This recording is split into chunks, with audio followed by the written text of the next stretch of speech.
I am so excited about this. I have my good friend Kim Sorensen from all the way across the pond in Denmark.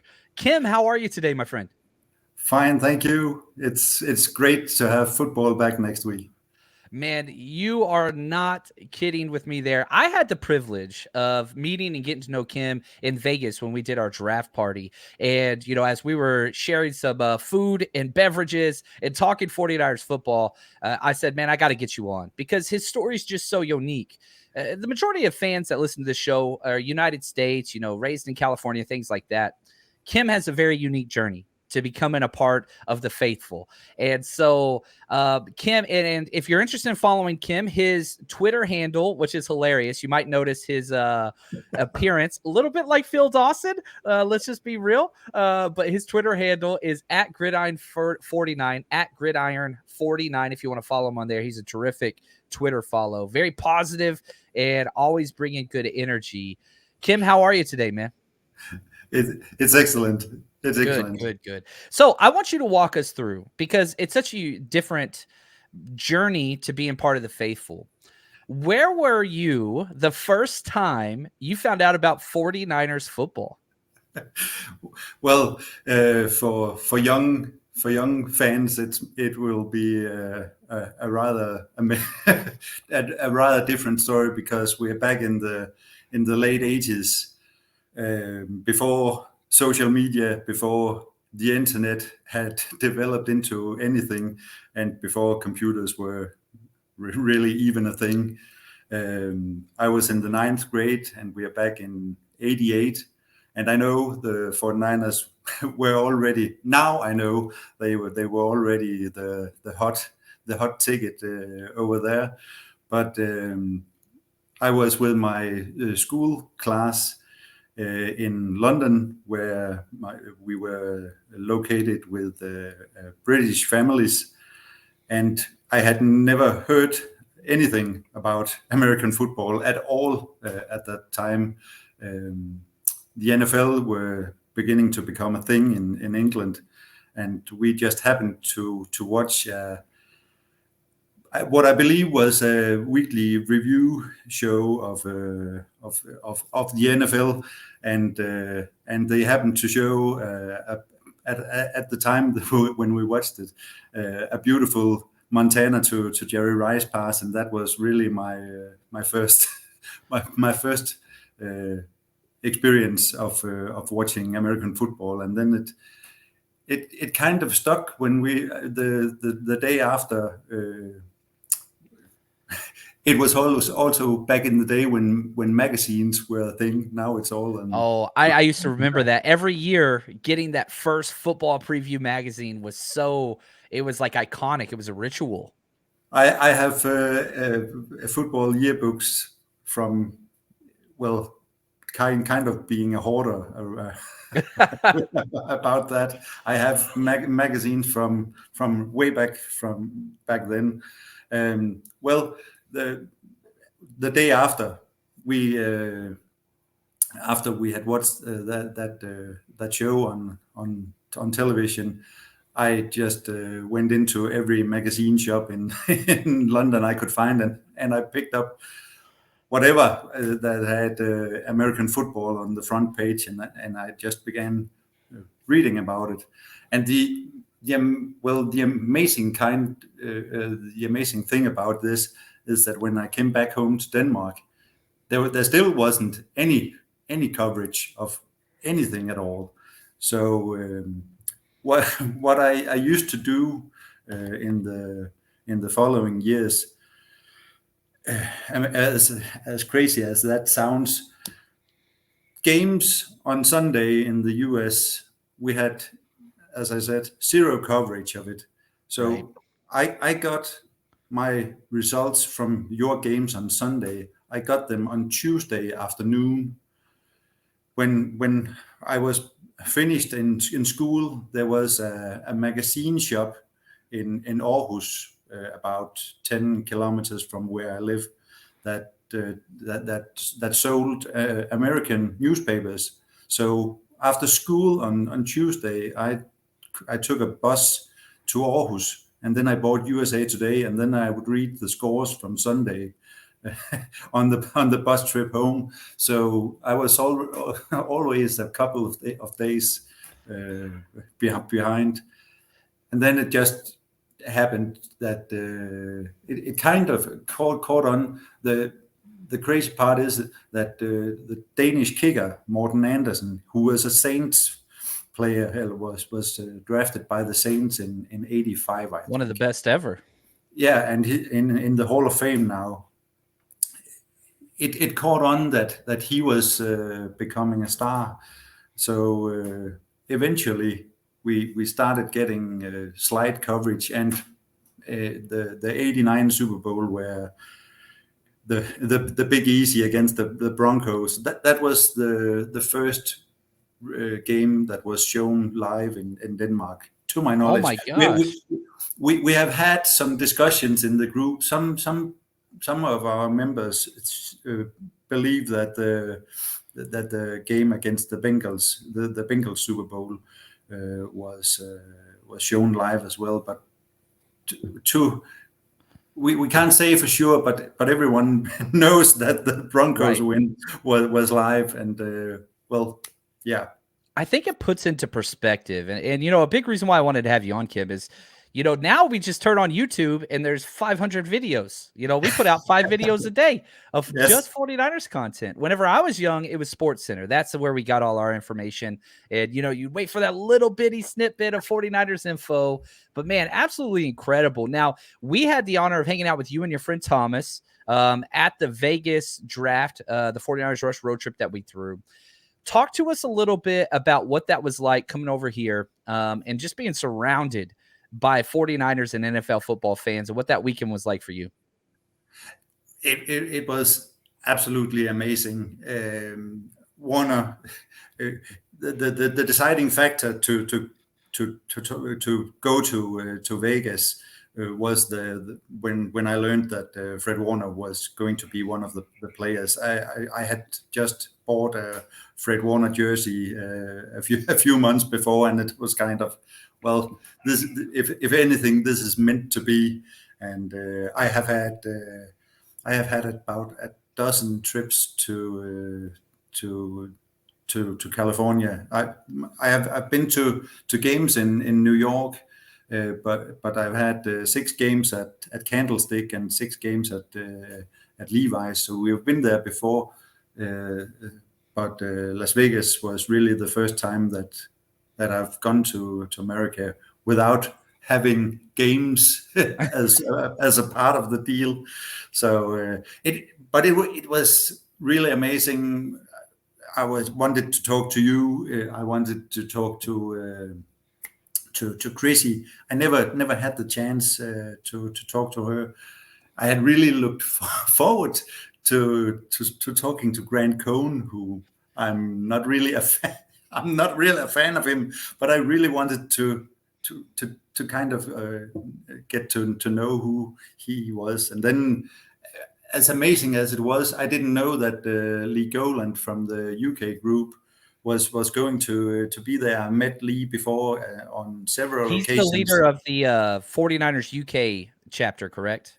Yes, and he was the one that was on the stage to announce the pick of Spencer Burford. No, Samuel Womack. Womack. Yeah, that was really Um, cool that night, hanging out with Lee and all the UK guys, you, Thomas, Lee. It was pretty cool, especially after he announced the pick, which was a lot of fun. that was amazing. That was an incredible week. Yeah, as a yeah. Now, I'll say this too, because you're coming out back for the season as well, right? You're coming to the Chicago game, is that right? Week 1? Yes. I'll be going to the game in Chicago, and I'm well. I really I can't wait to get the season kicked off. That is awesome, man. Now, you said you've been to 12 games, 6 in Candlestick, 6 in Levi's. What game do you remember the most out of those 12 that you've been to? Is there one that stands out above the others that just Yeah. like That's really easy. Well, if a bit of a long story. Besides all the games in in San Francisco and Santa Clara, when the 49ers came to London to play in 2010 against the Broncos, I am well. I'm really persistent, getting too close to the team. At least trying to be. In 2010, 49ers plays the Broncos in London, and before the game, there was a setup for American fans, really. A London a cruise on the Thames, where 49ers players of old and Broncos players, former 49ers and Broncos players were supposed to be part of it, and they were. It was for American spectators coming over, but I got in touch with NFL and said I thought that was unfair that European spectators or fans couldn't. So somehow I got on the boat, and that was my first meeting with Jerry Rice. I'll just turn my computer. Oh, I Like love it, man. Yeah, I I love have all the yeah, jerseys you got, man. and I had him sign my 80s jersey with the 50-year logo on that trip. And I met a couple living in San Francisco, down by the bay. What happened was the year later, when Harbaugh took over, and we made the playoffs, and we played the Saints. Oh my gosh. Epic game, roller coaster ride of my life. What happened?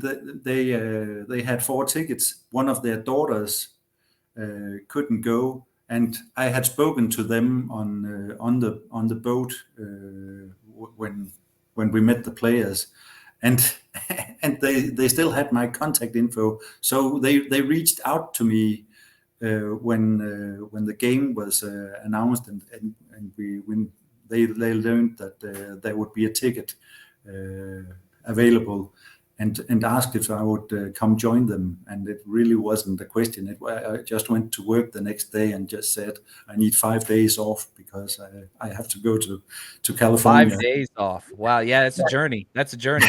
It is, but they already knew by then that I'm a lost cause for this team.